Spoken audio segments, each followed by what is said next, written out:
Hey all, I just wanted to create this hopefully relatively short video just to really let you guys fully understand the support that you have available to you as you prepare for the exams through the virtual Steve AI that we've created for this course.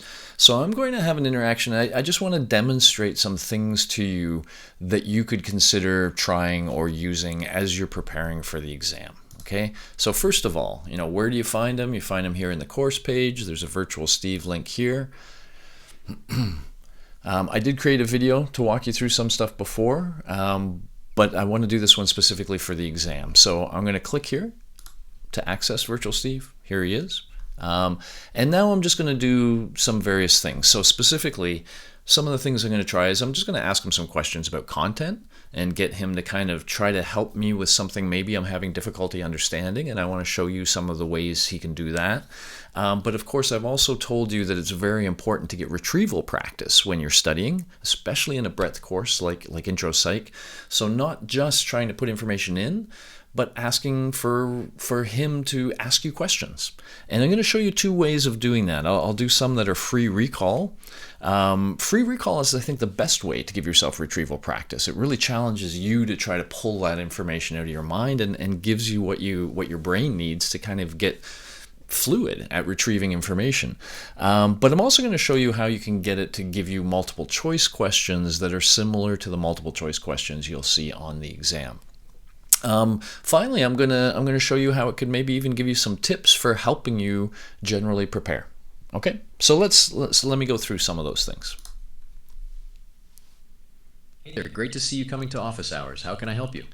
Yeah, okay, so we just did a section on memory in the course, and we were talking about this distinction between familiarity and recollection. The professor seemed to suggest that familiarity was like an unconscious form of memory, and recollection was a conscious form. I didn't quite get that. Could you help me understand that a little better?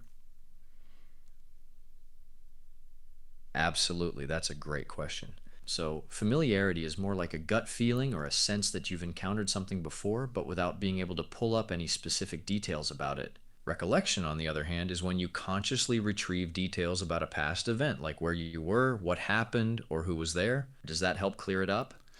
Yeah, sort of. He talked about this butcher on the bus example, which apparently is relatively well known in psychology, but I didn't quite understand how that connected to recollection and familiarity. Yes, the butcher on the bus example is a classic. It's used to illustrate familiarity. Imagine you see someone on the bus and you think, I know this person, but you can't quite place how.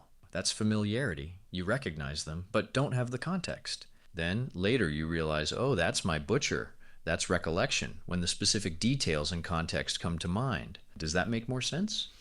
Okay, it does. Cool. Let's do something else. So I just did this chapter on memory, introductory psychology chapter on memory. I know you don't know the specific textbook content, but based on what's typically taught in a course like that, can you quiz me? Maybe give me some just sort of trivia kind of questions about things that I should be able to answer for you.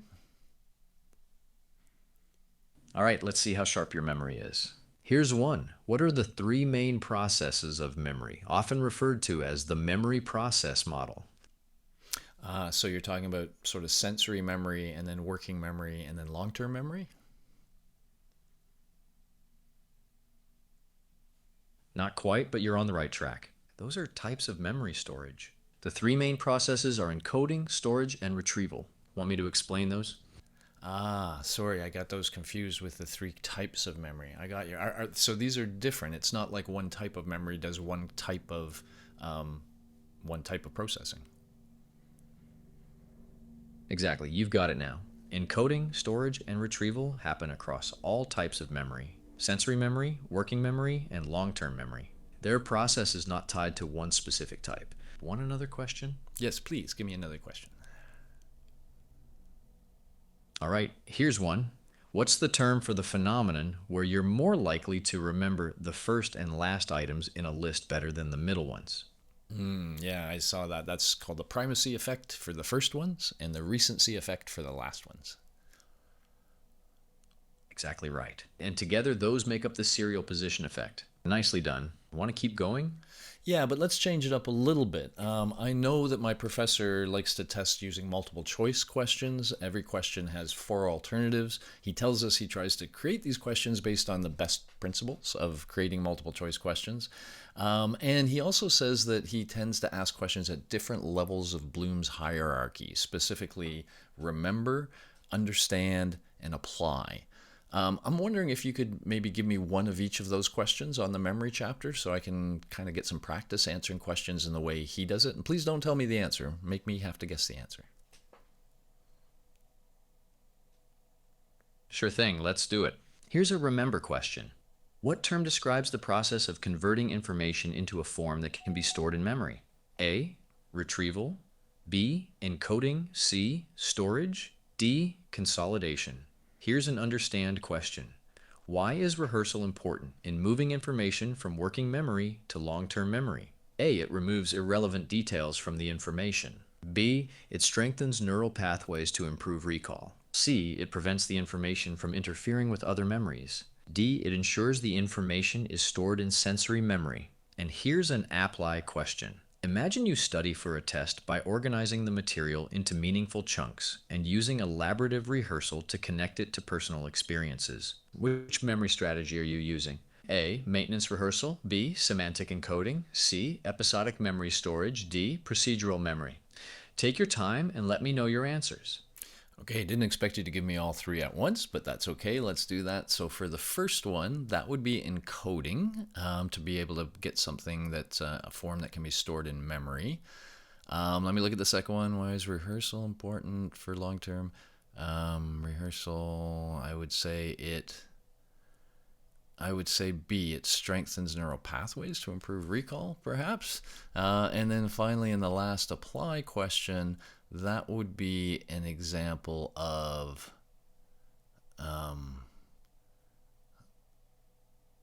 wow. Okay, so you're using elaborative rehearsal. I guess I would say C. Episodic memory storage. Doesn't quite feel perfect, but that's the one I would say.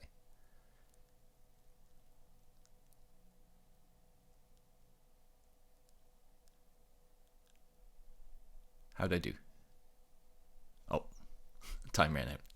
There's a time limit on these, just to ensure that the AI doesn't keep racking up costs behind the thing. So I think we've run into that here, or we've run into something else. So I'm going to let you know every now and then maybe things will glitch a little bit. So in the worst case, just do a refresh, start over, and go here. And I'm just going to show you one other thing. So there is a time limit, by the way, and maybe we did run into that. It's kind of odd that it refreshed like that, but I think it's just because of my computer and all the tabs I have open and yada, yada, yada. I think it works smoother for you. But I want to show you one other thing you can do. Hey there. Great to see you coming to office hours. How can I help you? So this is a more general question. I have a whole bunch of exams coming up over the next couple of weeks, and I would just like to know strategically, what are the things I should be thinking about if I really want to just perform my best on all of my exams? Great question. One key strategy is to spread out your study sessions over time. This is called spaced repetition. It's a lot better to review material multiple times over several days than to cram it all in at once. Also, make sure you test yourself frequently instead of just rereading notes. This active recall really strengthens your memory. What about just things like sleeping and eating and stuff like that? Should I worry about that at all during exam period? Absolutely, it's really important. Sleep is crucial for memory consolidation, so make sure you're getting enough rest even during exam periods. Eating nutritious meals and staying hydrated will keep your brain functioning at its best too. Okay, so then the other thing I always notice is I struggle sometimes with procrastination, or I'm trying to study and then I keep getting distracted. Any strategies to help me with that? Procrastination and distractions are super common. One thing that can help is using the Pomodoro technique. Set a timer for 25 minutes. Work without distractions during that time, then take a 5-minute break. Repeat this a few times and give yourself a longer break after. It can make studying feel more manageable and keep you focused. Okay, sure, but you say work without distractions during this time. That's the challenge. How do I do that? Totally hear you. One way to block distractions is to create a dedicated study space, free of things like your phone or social media. You could also try apps or tools that block distracting websites temporarily while you study. I've heard you can even turn off your phone. Is that true? It's absolutely true, and it's one of the best things you can do. Turning off your phone or putting it in another room can really help you stay focused on your work without constant interruptions. Okay, thank you very much. That's all I got for you today. Thanks for coming in, and all the best with your studies. All right. Cool. So, I just wanted to give you a range of ideas of ways that working with Virtual Steve might help you get the best mark you could get on the exam. So, know that he's there, know that he's available. 2 in the morning, you want to study, Virtual Steve is there for you. Okay, and he can talk to 10 of you at the same time, which is pretty kind of cool. So, I'm just going to leave it there. I'm wishing you all the best of luck with your exams, and yeah, kick some butt.